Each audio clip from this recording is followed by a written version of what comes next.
Hi guys, today we are showing you how to make pad thai. So we found out recently that not everyone knows what pad thai is. And just to start out, it is a stir-fried rice noodle dish that is the traditional dish of Thailand.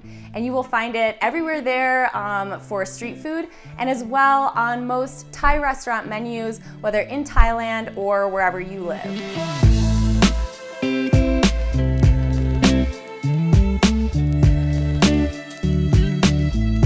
A couple things about today's recipe is one, it will be completely vegan, and two, although we'll be showing you more traditional version later, this recipe is one that most of you will be able to make any day at home using ingredients you can find in your local marketplace. So traditional pad thai uses a lot of Asian ingredients that are not easy to find in your regular market, and then you'll have to go to an Asian grocery store.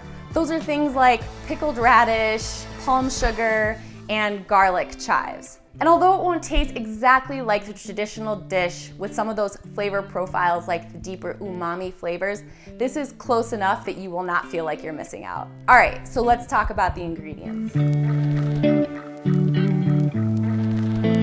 For the sauce, you're going to want tamarind paste, sugar, and salt. Tamarind paste, also known as tamarind concentrate or tamarind pulp, is one of the most important ingredients and the only specific Asian ingredient that we included in this recipe because of its importance in this dish.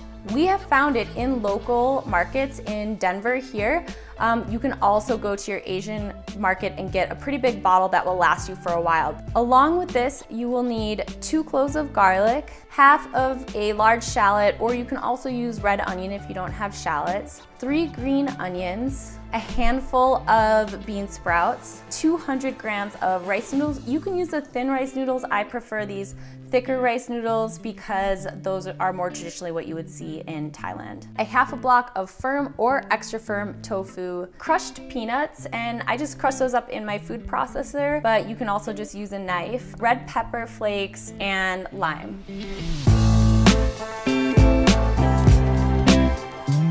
First thing you're going to want to do is soak your rice noodles in warm water. And those should soak for about 10 minutes to an hour. It really depends on your rice noodles and the temperature of the water. So when I have warmer water, I find that I need to soak the rice noodles less. They should have a white consistency when they are done and feel a little bit softer.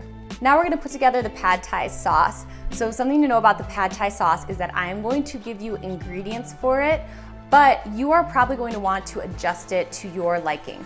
For example, Andrew likes it a lot sweeter than I do, and I like it a little bit more sour. So I'm going to give you basic ingredients to make your sauce, but you are probably going to adjust it to how you best like it. And after you cook the sauce, you'll notice that the flavors enhance a little bit. So when I started making this, I put a little bit too much salt in, and I noticed that after cooking it, the salt came out even more. And so I've lessened it over time. So play with the sauce. The first time you may try it and think it's a little bit too sour, too sweet, and then you can adjust your ingredients later. I'm going to add 3 tablespoons of tamarind concentrate. We're gonna do about 4 tablespoons of white sugar. Know that you can also use brown sugar here. You could also use molasses if you had it, but this recipe is going to go with white sugar because it's the easiest and most people will have that on hand. We are going to do a pinch of salt. So I'm going to do a 1/4 teaspoon. You could also use soy sauce. It just changes the flavors a little bit. So now you're going to stir your sauce, and you are going to add a little bit of water to this sauce because the water not only helps to dilute the sauce a little bit, but it also helps when you're cooking the rice noodles. You will maybe want to do a taste test to see what you think of the flavors first. I actually think that works really well, so I'm going to stick with that. We have our sauce made, so now we're going to chop the ingredients and prepare those. This is just cutting up your shallot, and you can just do it in thin slices, and then you will chop your garlic cloves. You might want a little bit more shallots or garlic in it. You might want a little less, so it's a really easy one to customize. All right, now just chop your green onions. Okay, so now you have everything prepared and you're ready to start cooking. So you're gonna add in just 2 tablespoons of oil and let that heat up. You're gonna add in your garlic and your shallots. And I'm using this induction burner, which is new, but you'd wanna be cooking this on about a medium-high heat. Probably would've cut the shallots down even a bit more, but ooh, once that starts to get fragrant, then you're gonna wanna add in your tofu. And the tofu and the oil are gonna start picking up those flavors of the onions and the garlic. And we're just gonna cook this until the tofu is nice and browned. That'll take about 5 minutes or so. All right, so once your tofu is starting to get nice and brown, then you're gonna add your rice noodles. You're just gonna wanna toss it around in the tofu, give it a good stir. I put the sauce in and then I change over to tongs to cook up the pad thai because it makes sure that you're really gonna get that sauce all over those noodles. You could also use chopsticks or a couple of spoons, but just making sure you're stirring that really well. All right, once you can start smelling that pad thai going in, then you know your noodles are nice and covered and the sauce is getting sticky. So that's when you can go in and put in your peanuts because it'll stick to the noodles. Also, this is when I put in my red pepper flakes. I give that another turn. Once I feel like that's all crisping up together, you can add in greens and your bean sprouts. And one tip I learned is to try to fold in those bean sprouts and the onions so that they don't burn.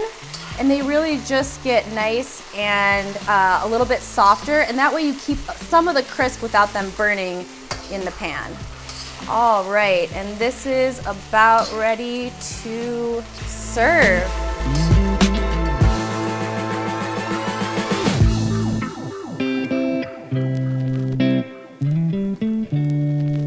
Man, that is perfect. I would even add a little bit more spice to this, but that's just my preference. I'd also want the sauce to be potentially a little bit more sour. I made this a little more sweet for Andrew, so he's really going to enjoy this. I also potentially could have made a little bit more sauce, but I'm loving the level. So again, once you make this and you taste it, you're gonna learn what your preference is, but this is just our preferred way of serving it. All right, so I hope you enjoyed that. As you can see, once you have all of your ingredients prepared and ready, the cooking process goes really quickly. It is not the healthiest dish, adding in some of those oils and sugars, but you can adjust it how you like. You can add in more vegetables if you wanted to. This is a fun one to play with.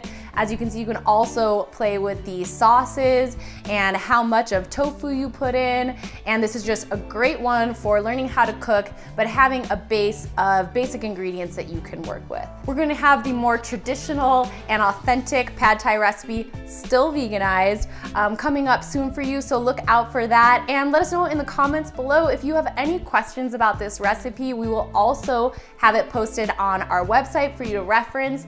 And thank you for joining us today. Bye.